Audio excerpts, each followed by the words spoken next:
All right, everyone. Hello and welcome into the day after Detroit. This is your comments, my reactions, our video. This is our little group collaborative project here on our small corner of Vikings internet.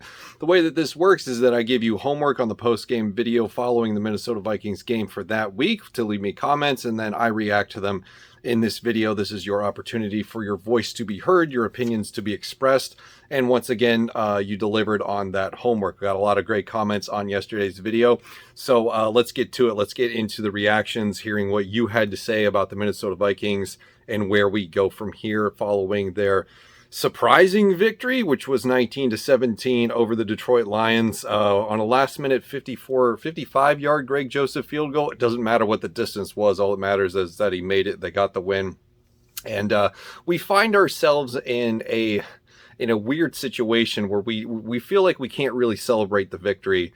And we're just not sure what this team still is. It's such an enigma this season, but I gotta be honest, it's starting to feel like 2020 all over again. But this video is not about me or what I think. It's about you and me reacting to your comments. So let's get into that, because a lot of good ones. So we're going to start things off with the Blackhawk crew. They say, what did you think of the celebration at the end of the game between Zimmer and Cousins? So I saw that originally and I was like, oh, hot damn. Cousins kind of got up in Mike Zimmer's face and it looked like he didn't appreciate it. But then you look at it from another angle.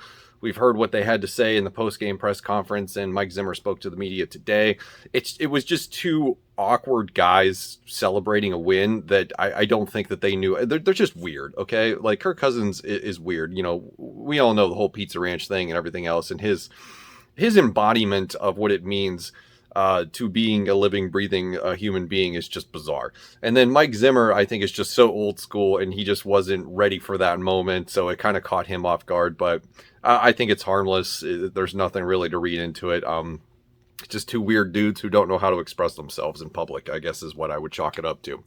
Next comment comes from Tom Walsh. They say, what was up with burning the clock at halftime?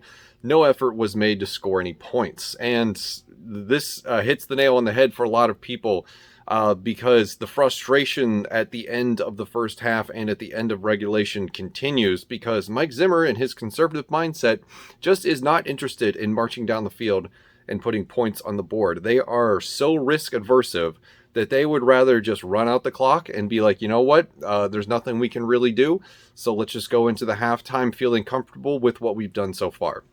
And it's bullshit, and it needs to stop. He was asked about this in his post-game press conference, and he was kind of annoyed by the question, which has been a running theme for him this season, is being annoyed by questions that he thinks he shouldn't have to answer. But his response to it was, you know, we were going to see what we got on the first play. If we got a lot of yards or a first down on the first play, then our foot would be on the gas. But since they went nowhere on the first play, they decided, you know what, let's just stop while we're ahead and run out the clock. So I really wish that we didn't have that mindset. It's a mindset that is just absolutely stuck in 1992, and it's going to do us no favors going down the road. What is the point in having, when you win the toss, you defer to the second half so that you can get the ball back, to begin the third quarter, and just not finding yourself in that opportunity to double dip on points. You know, go down there, at least get in field goal range and give Greg Joseph a shot. I mean, my God. Anyway, moving on. Next comment comes from Justin. They say, the only reason the Vikings won the game is the fact that the universe hates Detroit just a little bit more. Man, isn't that the God honest truth? I mean, to lose by two last-minute field goals beyond 50 yards, one of them was an NFL record by Justin Tucker. Some of the seasons that they've had, you know, Matthew Stafford's with a new team, and they have a winning record this year. You lose Calvin Johnson and Barry Sanders at the height of their careers, in my opinion anyway. You get a bunch of draft picks that just never pan out, never work out, like the linebacker that they couldn't trade this year. I forget his name. His name escapes me. A completely absent running game, if you will, for the Detroit Lions for the better part of this past decade. I think they went like so many games without 100-yard rusher. Detroit has just been miserable, and I really feel for that fan base now that I've gotten to pay more attention and experience more of what they go through, just based on having paid more attention to Dan Campbell and the NFC North as a whole this past year and a half. So it's brutal. Next comment comes from Nano Joe. They ask, If Zimmer gets fired, would you then trade Cousins and Dalvin Cook? No, I would not. I would not trade both of them because I think that would be incredibly difficult. And the only reason I say that is because it would be incredibly difficult to trade Dalvin Cook because I just don't think the trade market for running backs is there. Running backs are a dime a dozen. And the philosophy of running backs don't matter, I think, is more far-reaching than we would like to admit, or at least what most analysts and pundits would like to admit. Just because look at what has happened with the Baltimore Ravens as a prime example. You lose J.K. Dobbins, then you lose Gus Edwards, and now you're just trying to find anything you can get as a running back contributor from your practice squad and free agency. And they ended up getting Latavius Murray, who was a surprise release by the Saints before the season started. So they're doing fine. They didn't crash and burn because the running back position was so torn up. They're doing okay. You could even look at the 49ers, the same thing. So I don't think that I don't think there's a trade market for the running back. And even if you were to trade Dalvin Cook, I don't think you're going to get much in return. Kirk Cousins, on the other hand, is a really good quarterback. He plays one of the most important positions in all of sports. You would definitely get, look at the Matthew Stafford trade. You could get anywhere from 1 to 3 first-round picks for a quarterback. So I don't think I could trade both of them, so I would only trade one, and the only one that you realistically could trade for a decent haul would be Kirk Cousins. Not because I don't like him, it's just I'm looking at return value here. Next comment comes from Boxcar. They say, Darrisaw barely practiced this year. They are worried about getting him hurt, and they're trying to break him in slowly, etc., etc. This is in response to my rant yesterday about the Minnesota Vikings game plan of rotating left tackles throughout the game, i.e. Rashad Hill and Christian Darrisaw. So Christian Darrisaw made his debut at left tackle in the middle of the game yesterday. He was in for one drive, the only drive where they scored a touchdown, and then he came out for a few drives. Rashad Hill goes back in. Darrisaw gets to play a little bit more left tackle later on. If that's their plan, fine. You can have that game plan. The problem I have is that you're not adjusting to what you're seeing with your own eyes and everything that we can see on a national broadcast. And that is that Rashad Hill is terrible, and Christian Darrisaw in his limited action was fine. The Detroit Lions defense deployed a couple of tactics that the Cleveland Browns had done the week before to Rashad Hill. They tried it on Christian Darrisaw, and he was okay. They sent Charles Harris on an island blitz for Darrisaw, and Darrisaw blew him up.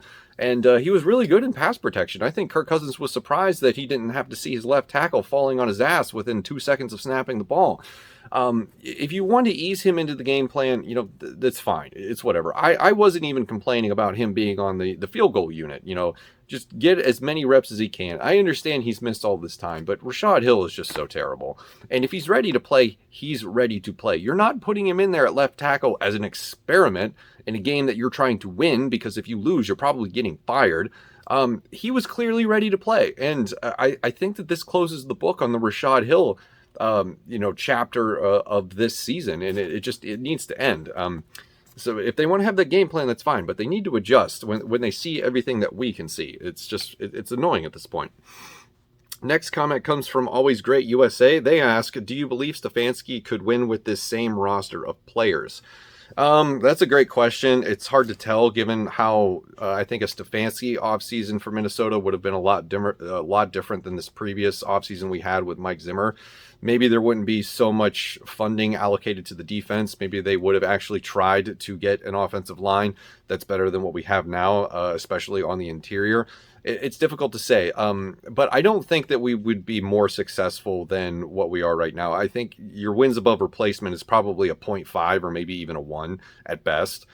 So I don't think you're looking at dramatic change under Kevin Stefanski. The offense might be a little bit more aggressive, but I've been watching some Browns games because that is the market that I live in, here in Northeast Ohio. So he's not exactly lighting the world on fire. And I don't know if that's because of the limitations of the current wide receiver group with a banged up Jarvis Landry and an uninspired Odell Beckham Jr. The fact that Baker Mayfield is playing with the labrum injury, it's a number of variables going on right now. But I will tell you this. All of my friends and everyone in this area, for the most part, huge Cleveland Browns fans, they have zero complaints about Kevin Stefanski right now, except for maybe a little bit of suspicious play calling at the end of the Chargers game that happened yesterday. But other than that, that's been the only complaints that I've heard. So that's food for thought, I guess. Next comment comes from Ghetto Lennon. They say, if the Vikings go 2-4 into the bye, will Zimmer finally get fired? The answer to that question is no. I don't believe that the Wilf family and this organization is interested in blowing things up in the middle of the season. They will wait to make a change at the end of the season if they want to make one at all.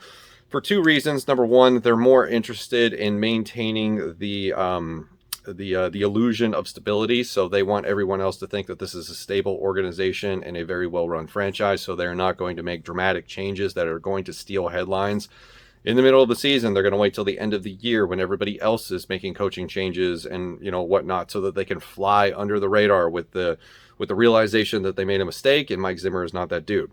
The other reason that they don't want to fire him is because there is nobody on this coaching staff that is going to make a difference if they are named interim coach to finish out the season. It's basically them waving the white flag. You could give it to Clint Kubiak, I guess, and just see what he does with it. Other than that, it's probably Andre Patterson, and really no one else that I would be even interested in entertaining on the current staff.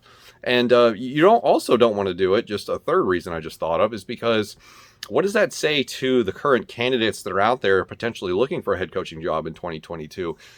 They could look at a firing in midseason and be like, boy, that could happen to me. Maybe I don't want to go to that organization because they're quick with the hook in the middle of the season. So just a couple of things, but no, to answer your question, I do not believe that a firing for Mike Zimmer is going to happen in the middle of the season.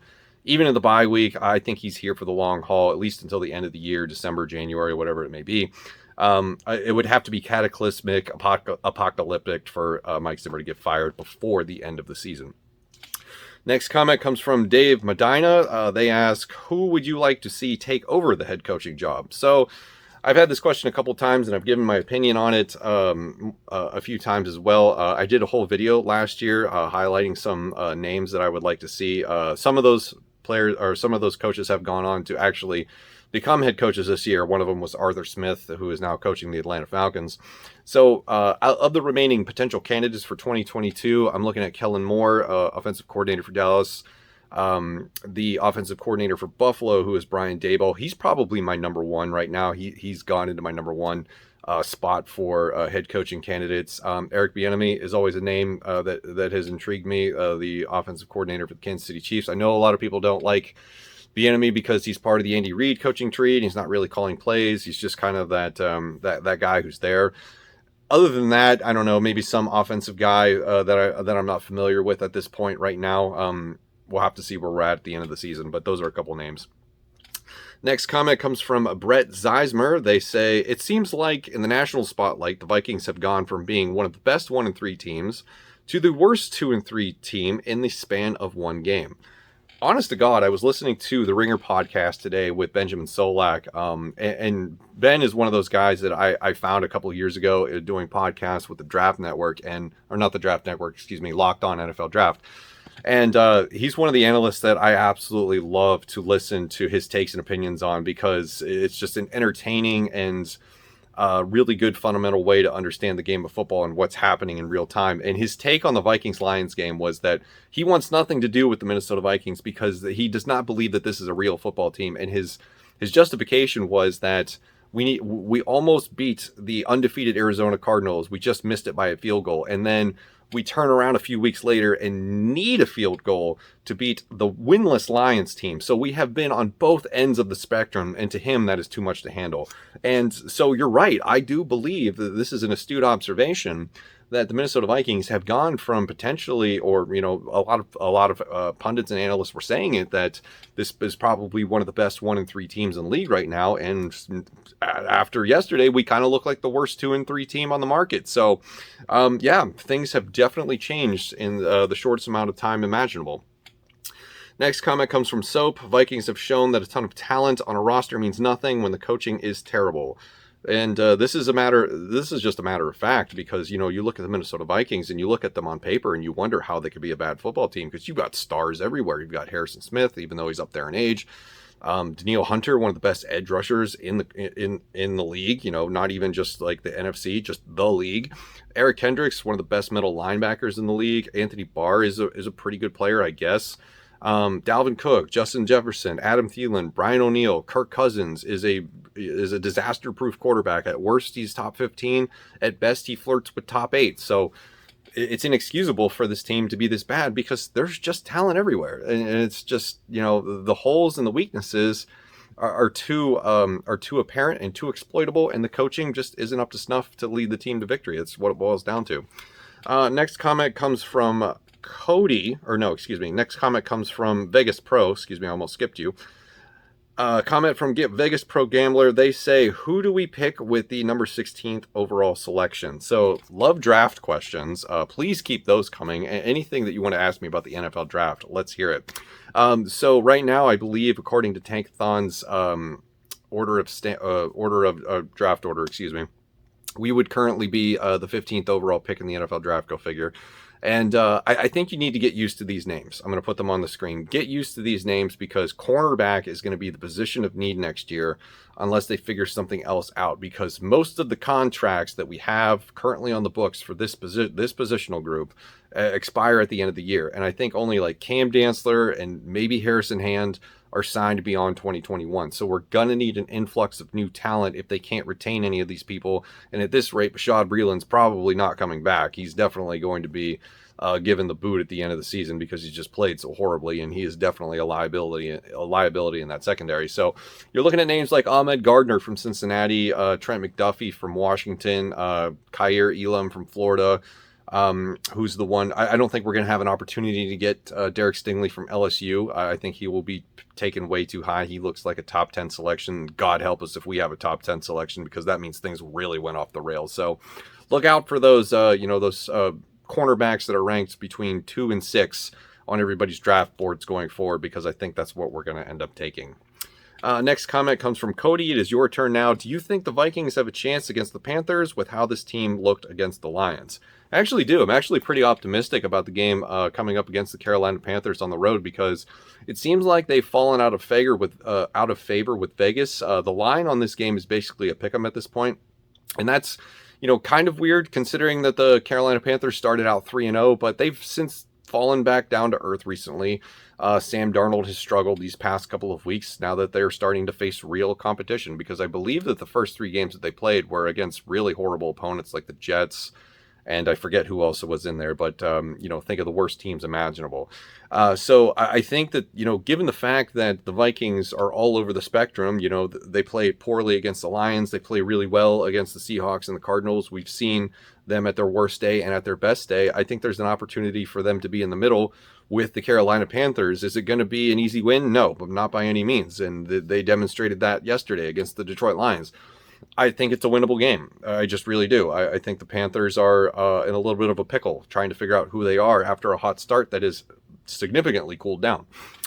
Next comment and last comment comes from Samson. They say, low-key, I wanted Greg Joseph to miss that kick so the Vikings would fire Mike Zimmer. It's not surprising to see this comment because I saw it everywhere yesterday, and it's kind of surprising that so many people shared this same opinion yesterday. I was on Vikings. I wasn't on the show, but I was in the chat room for Vikings Vent Line yesterday on Score North. I was surfing through Reddit, Vikings Twitter, just to sort of get the pulse of Viking nations after such a bizarre Sunday for Minnesota Vikings football. And more often than not, you see fans, coming out of the woodwork to say, I'm so tired of this, that I was willing to accept this being one of the top 10 losses in Vikings history just so a change could be forced. Like, everybody's gotten to that point. Every Vikings fan, well, not every, but we don't speak for everyone. Most Vikings fans are at the end of the rope, and they were willing to accept a loss in that moment with 37 seconds left in that game just because they wanted change. And they knew that losing that game was going to be the way to force that to happen. So it's kind of shocking that we've gotten to this point. And I think that says a lot about what this team is currently, because if we're all sitting here kind of hoping that they lose so that we can witness the end of times for Mike Zimmer, maybe it just needs to happen because this team is not good and we're not happy with where it's at. And I think that we have demonstrated that on social media, in podcasts, in response to what has happened so far this season after 5 weeks of the 2021 campaign. So that's going to do it for this video. Let me know what you think in the comments below. As always, thank you for watching. I will see you in the next one.